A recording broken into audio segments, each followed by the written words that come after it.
Hi hello welcome back to my channel. ಹೇಗಿದ್ದೀರಾ ಎಲ್ಲ? I hope ನೀವೆಲ್ಲ ಚೆನ್ನಾಗಿದ್ದೀರಾ ಅಂತ ಅಂದ್ಕೊಳ್ತೀನಿ. ಇವತ್ತಿನ ಒಂದು ಸ್ನ್ಯಾಕ್ಸ್ ರೆಸಿಪಿ ಆನಿಯನ್ ರಿಂಗ್ಸ್ ನೋಡೋಣ ಬನ್ನಿ. ಅದಕ್ಕೆ ಮುಂಚೆ ಚಾನಲ್ಗೆ ಸಬ್ಸ್ಕ್ರೈಬ್ ಮಾಡ್ಕೊಂಡಿಲ್ಲ ಅಂದರೆ ಸಬ್ಸ್ಕ್ರೈಬ್ ಮಾಡ್ಕೊಳ್ಳಿ. ಮೊದಲಿಗೆ ನಾನೊಂದು ಬೌಲ್ ತೊಗೊಂಡಿದ್ದೀನಿ. ಅದಕ್ಕೆ ಒಂದು 5 ಟೇಬಲ್ ಸ್ಪೂನ್ ಆಗೋಷ್ಟು ಮೈದಾ ಹಾಕ್ಕೊಳ್ತಿದ್ದೀನಿ. ಸೊ ನಿಮಗೆ ಎಷ್ಟು ಕ್ವಾಂಟಿಟಿ ಬೇಕು ಅಷ್ಟು ನೀವು ತೊಗೋಬೋದು. ನೋಡಿ, 5 ಟೇಬಲ್ ಸ್ಪೂನ್ ಮೈದಾಗೆ 1.5 ಟೇಬಲ್ ಸ್ಪೂನ್ ಆಗೋಷ್ಟು ಕಾರ್ನ್ಫ್ಲೋರ್ ಹಾಕ್ಕೊಳ್ತಾ ಇದ್ದೀನಿ. ಸೊ ಅದಾದಮೇಲೆ ಸ್ವಲ್ಪ ಒಂದು ಟೀ ಸ್ಪೂನಷ್ಟು ಚಾಟ್ ಮಸಾಲ, ಹಾಗೆಯೇ 1 ಟೀ ಸ್ಪೂನಷ್ಟು ಗರಂ ಮಸಾಲ, ಅದಾದಮೇಲೆ 1 ಟೀ ಸ್ಪೂನಷ್ಟು ರೆಡ್ ಚಿಲ್ಲಿ ಪೌಡರ್, ಅದಾದಮೇಲೆ ಸ್ವಲ್ಪ ಉಪ್ಪು, ಟೇಸ್ಟಿಗೆ ಎಷ್ಟು ಬೇಕಷ್ಟು ಉಪ್ಪನ್ನು ಹಾಕ್ಕೊಳ್ಳಿ. ನಂತರ ಇದಕ್ಕೆ ಒಂದು ಟೇಬಲ್ ಸ್ಪೂನ್ ಆಗೋಷ್ಟು ಅಕ್ಕಿ ಹಿಟ್ಟನ್ನು ಹಾಕ್ಕೊಳ್ಳಿ. ಕ್ರಿಸ್ಪಿನೆಸ್ ಬರುತ್ತೆ. ಸೊ ಇದನ್ನೆಲ್ಲ ಮಿಕ್ಸ್ ಮಾಡಿಕೊಂಡು ಸ್ವಲ್ಪನೇ ನೀರನ್ನು ಸೇರಿಸ್ಕೊಳ್ತಾ ಇದನ್ನು ಮಿಕ್ಸ್ ಮಾಡ್ತಾ ಬನ್ನಿ. ಸೊ ಇದು ಈ ಬ್ಯಾಟರ್ ಏನಿದೆ ಪೂರ್ತಿ ತೆಳುವಾಗೂ ಆಗಬಾರ್ದು, ಹಾಗೆ ಪೂರ್ತಿ ಗಟ್ಟಿಯಾಗೂ ಆಗಬಾರ್ದು. ಈ ಬೋಂಡ ಹಿಟ್ಟೆಲ್ಲ ರೆಡಿ ಮಾಡ್ಕೊಳ್ತೀವಲ್ಲ ಅದಕ್ಕಿಂತ ಸ್ವಲ್ಪ ಗಟ್ಟಿನೇ ಇರಲಿ ಇದು. ಸೊ ನೋಡ್ಬೋದು, ಈ ಕನ್ಸಿಸ್ಟೆನ್ಸಿ ಇರಲಿ. ಅದಾದಮೇಲೆ ನಾವು ಈರುಳ್ಳಿ ಕಟ್ ಮಾಡ್ಕೊಳ್ಳೋಣ. ಈರುಳ್ಳಿ ಕಟ್ ಮಾಡ್ಕೋಬೇಕಾದ್ರೆ ನಾವು ಈ ರೀತಿ ರಿಂಗ್ ಅಂದರೆ ರೌಂಡ್ ಯಾವ ರೀತಿ ಬರಬೇಕು ಅದೇ ರೀತಿ ಕರೆಕ್ಟಾಗಿ ಕಟ್ ಮಾಡ್ಕೊಳ್ಳೋಣ.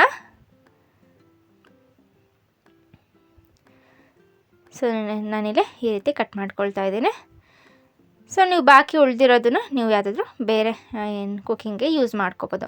ನೆಕ್ಸ್ಟು ನಾನಿಲ್ಲಿ ಬ್ರೆಡ್ ಕ್ರಮ್ಸ್ ತೊಗೊಂಡಿದ್ದೀನಿ. ಬ್ರೆಡ್ನ ಮಿಕ್ಸಿಗೆ ಹಾಕಿ ಪುಡಿ ಮಾಡ್ಕೊಳ್ಳಿ. ನಂತರ ಇನ್ನೇನಿಲ್ಲ, ಈ ಹಿಟ್ಟಲ್ಲಿ ಇದನ್ನು ಡಿಪ್ ಮಾಡಿಬಿಟ್ಟು ಬ್ರೆಡ್ ಕ್ರಮ್ಸಲ್ಲಿ ಕೋಟ್ ಮಾಡ್ಕೊಳ್ಳಿ.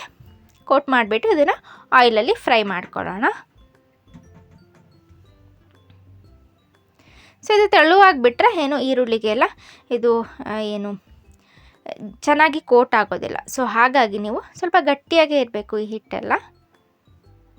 ಸೊ ಬ್ರೆಡ್ ಕ್ರಮ್ಸ್ ಕೂಡ ಅಷ್ಟೇ ಪೂರ್ತಿಯಾಗಿ ಕೋಟ್ ಮಾಡ್ಕೊಳ್ಳಿ. ಸೊ ನಂತರ ನಾನಿಲ್ಲಿ ಆಯಿಲ್ನ ಬಿಸಿ ಮಾಡೋದಕ್ಕೆ ಇಟ್ಟಿದ್ದೆ.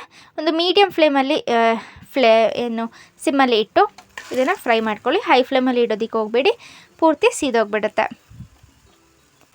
ಸೊ ಇಲ್ಲಿ ಫ್ರೈ ಆಗ್ತಾ ಇದೆ. ಸೊ ಎಲ್ಲದನ್ನು ಇದೇ ರೀತಿ ನೀವು ಫ್ರೈ ಮಾಡ್ಕೊಳ್ಳಿ.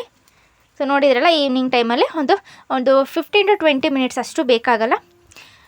ಆವಾಗಲೇ ನೀವು ಒಂದು ವೆರೈಟಿ ಆಗಿರುವಂಥ, ಮಕ್ಕಳಿಗೆಲ್ಲ ಇಷ್ಟ ಆಗುವಂಥ ಈ ರಿಂಗ್ಸ್ ಅಂತ ಹೇಳಿದ್ರೇ ಮಕ್ಕಳಿಗೊಂದು ಇಷ್ಟ ಆಗುತ್ತೆ.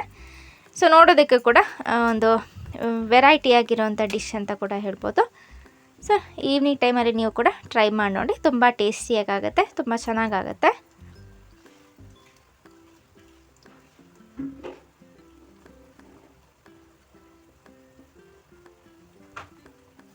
ಸೊ ನೆಕ್ಸ್ಟ್ ಏನಂದರೆ, ಆನಿಯನ್ ಏನಿದೆ ಒಳಗೆ ಪೂರ್ತಿಯಾಗಿ ಬೇಯಬೇಕು. ಸೊ ಬೆಂದಿಲ್ಲ ಅಂದರೆ ನಿಮಗೆ ತಿನ್ನೋದಕ್ಕೆ ಅದು ಚೆನ್ನಾಗಿ ಅನಿಸೋದಿಲ್ಲ. ಸೊ ಹಾಗಾಗಿ ಒಂದು ಮೀಡಿಯಮ್ ಫ್ಲೇಮಲ್ಲಿ ಇಟ್ಟು ಇದನ್ನು ಫ್ರೈ ಮಾಡ್ಕೊಳ್ಳಿ.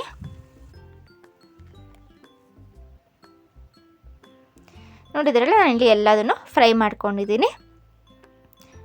ಹಾಗೆಯೇ ಎಲ್ಲ ರಿಂಗ್ಸ್ ಕೂಡ ಇಲ್ಲಿ ರೆಡಿಯಾಗಿದೆ. ಇದನ್ನು ಕೆಚಪ್ ಜೊತೆ ತಿಂದರೆ ತುಂಬ ಟೇಸ್ಟಿಯಾಗಿರುತ್ತೆ.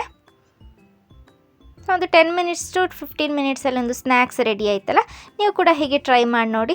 ವಿಡಿಯೋ ಇಷ್ಟ ಆಯಿತು ಅಂತ ಅಂದ್ಕೊಳ್ತೀನಿ. ವಿಡಿಯೋ ಇಷ್ಟ ಆಗಿದರೆ ಲೈಕ್ ಮಾಡೋದನ್ನು ಮರಿಬೇಡಿ. ಹಾಗೆ ಹೊಸ ವ್ಯೂವರ್ಸ್ ಆಗಿದ್ದರೆ ಸಬ್ಸ್ಕ್ರೈಬ್ ಮಾಡ್ಕೊಳ್ಳಿ. ಹೀಗೆ ಸಪೋರ್ಟ್ ಮಾಡ್ತಾಯಿರಿ. ವಿಡಿಯೋನ ಎಂಡ್ ಮಾಡ್ತಾಯಿದ್ದೀನಿ. Thank you for watching.